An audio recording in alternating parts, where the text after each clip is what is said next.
కొడంగల్ నియోజకవర్గంలో సీఎం రేవంత్ రెడ్డి రెండో రోజు పర్యటన కొనసాగుతోంది. ఎస్ఐఆర్ ప్రక్రియపై స్థానికులు బిఎల్ఓలతో సీఎం సమావేశమయ్యారు. నియోజకవర్గంలో ఎస్ఐఆర్ అమలు తీరు నేరుగా అడిగి తెలుసుకుంటున్నారు. ప్రస్తుతం లైవ్ ద్వారా చూద్దాం. నేను నిన్న సాయంత్రం చదువుతున్న కోస్గిలా 9,864 ఓట్లు ఇంకా వీళ్ళు ఏం చేయలే. అది ముఖ్యంగా కోస్గి పట్టణంలో నరేందర్ ఏడ చైర్మన్ కూడా గానే సమస్య ఉన్నది. అందుకే చదివి వినిపిస్తున్నా. మళ్ళీ తర్వాత చెప్పలేదు సార్ చెప్పలేదు న్యాయమైంది, నా సంగతి తెలియదు అనుకుంటా. అందరి సంగతి తెలిసిన సురేష్ దొరా నీది కూడా చెప్తున్నా. విక్రమ్ 3,816 గుణమాల ఇవి అట్లనే వెనుకబడి ఉన్నాయి. బొమ్మరాజ్పేటలు జర బాగానే చేసిరా 500-930. వీళ్ళు జర కష్టపడుతున్నట్టే కనిపిస్తుంది.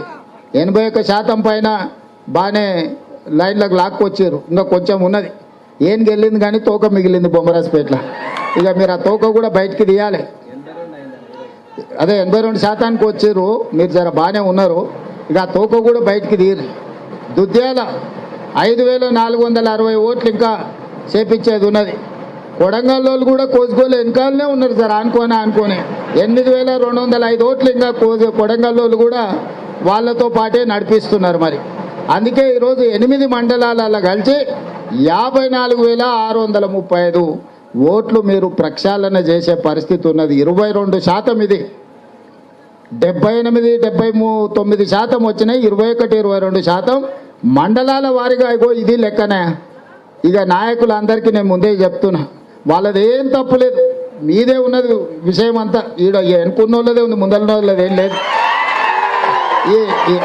ఎన్నుకున్న వాళ్ళు రాష్ట్ర స్థాయిలో పెత్తనాలు చేస్తామని బయట తిరుగుతుర్రు, ఊర్లో తిరుగుతే అల్కగా అయిపోతుంది. ప్రతి లీడర్కి వేదిక మీద ఉన్న వాళ్ళు చెప్తున్నారు, అన్ని ఊర్లు తిరగాల్సింది. ఎలక్షన్లు అప్పుడు ప్రచారానికి ఎట్లా పోయిరో 2023 నవంబర్లో ఎట్లయితే ఊరూరు తిరిగి ఓట్లేయమని అడిగినరో మండల నాయకులు, ప్రతి ఊరికి పోయి సమావేశం పెట్టి ఛాయ్ తాగి ఆడ కూర్చొని ఆ ఊర్లో అందరిని పిలిపించి మన ముఖ్యమైన నాయకులందరిని పిలిచి బిఎల్ఏ పేరేదో రాసి ఉంటారు, పిల్లగాడు ఎవరు చదువుకున్నాడని. కానీ నాయకత్వం వహించడానికి ఇంకొక ఆయన ఉంటాడు ఊర్లో. ఆయన ఏమంటాడు, ఆ పిల్లగాని పేరు రాసుకున్న కనుక వాంతోనే రాపించుకోపో అంటాడు.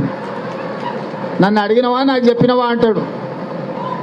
మండలం వాళ్ళు కూడా అంటారు, సార్ మమ్మల్ని అడిగినా మేము చేస్తుంటే కానీ అంటారు. మళ్ళీ మా ప్రశాంత్కినా సార్ ఒక్క మాట చెప్పకపోయా, ఎన్నిసార్లు పట్నం పోయినా ఏంది కాకపోయా, అందుకే చేయలేదంటారు. అందుకే నేనే వచ్చి ఇక్కడ కూర్చొని అందరికి వేదిక మీద ఉన్నోళ్ళకే కాబట్టి వేదిక కింద ఉన్నోళ్ళు అందరికి కూడా చేతులు ఎత్తి నమస్కారం పెట్టి చెప్తుంది, ఇది పేదోళ్ళ సమస్య.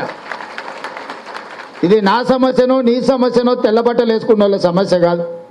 కూలీనాలు వేసుకునే పేదోళ్ళ సమస్య, ఆడబిడ్డల సమస్య, దళితుల సమస్య, గిరిజనుల సమస్య, మైనారిటీల సమస్య. ఓటు పోయిందంటే సర్వం పోయినట్టే. మనం అంత అన్యాయం చేస్తే మనకి బాధ్యత ఉండి కూడా తప్పు.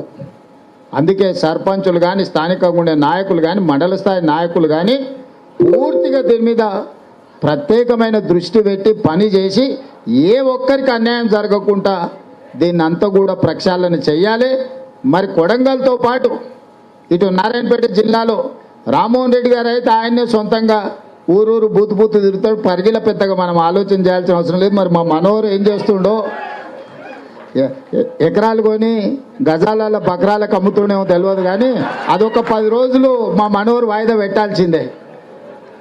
ఎకరాలు కొని బకరాలకు అమ్మేది ఒక 10 రోజులు సెలవు పెట్టి బూతు వైజు తిరగాల్సిందే. అధ్యక్ష నీది కూడా బాధ్యతనే.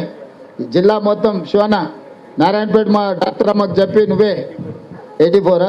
అందుకే చెప్తున్నా, ఇటు ఉన్నోళ్ళ వేదిక మీద ఉన్నోళ్ళకి అందరికీ నియోజకవర్గాల వారిగా నాకు ఇది ఒక్కటే కాదు, రాష్ట్రం అంతా నా బాధ్యతనే.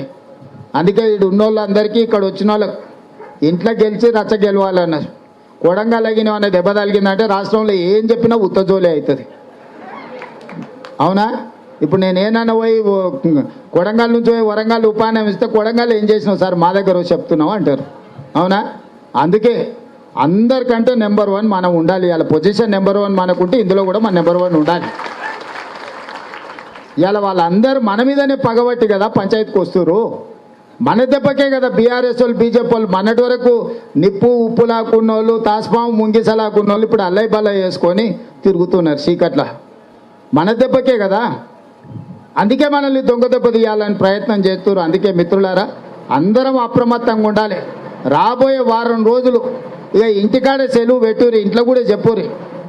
ఇంటికాడ రోజు పొద్దున్నే 2 గంటల సమయం ఇంటి ఆమెకు చెప్పి మా అక్కలకు మా చెల్లెళ్ళకు కూడా చెప్తే ఇంటి ఆయనకు సెలవు రమ్మ ఒక వారం రోజులు ఈ పని మీద దిప్పురి. రోజు పొద్దుగాలు లేవంగానే గుర్తు ఏరి సార్ ఏవో పని చెప్పాయి కదా ఏం చేస్తున్నావు అని రోజు రాగానే అడుగురు. ఇంటికి రాగానే పొద్దుగాల బయటికి దోలురి, సాయంత్రం ఇంటికి రాగానే ఏం పని చేసినావు అని మా అక్కల్ని అడగమని చెప్తున్నాను.